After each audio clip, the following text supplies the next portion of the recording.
বকুলের কথা শুনে আমার বেশ আনন্দ হচ্ছিল। সবাই মিলে বসে পেয়ারা মাখা খাবো, ওই একটা বনভোজনের মতো ব্যাপার হবে।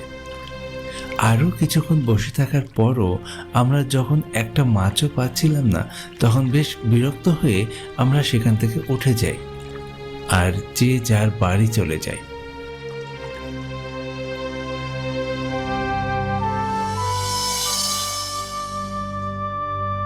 শীতের দুপুর, তার সাথে ঠান্ডাটাও বেশ জাঁকিয়ে পড়েছিল।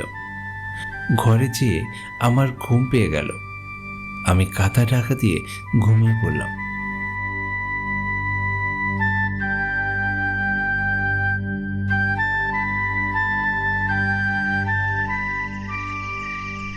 আমার ঘুম যখন ভাঙল, দেখলাম সন্ধ্যে 7টা বাজে। সন্ধেবেলা আমার সবার সাথে দেখা করার কথা ছিল। আমার বন্ধুরা নিশ্চয়ই আমার উপর রাগ করেছে।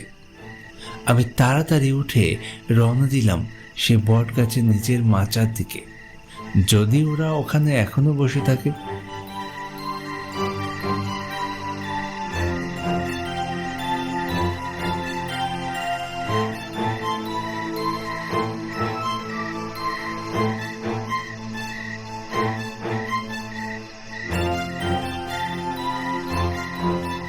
যে দেখতে পাই ওখানে একজন বসে আছে, মাথা এবং মুখ ঢেকে টুপি পরেছে, তাই মুখ দেখা যাচ্ছে না।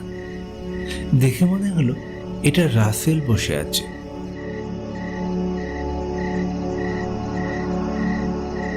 কে রে, রাসেল নাকি ভাই?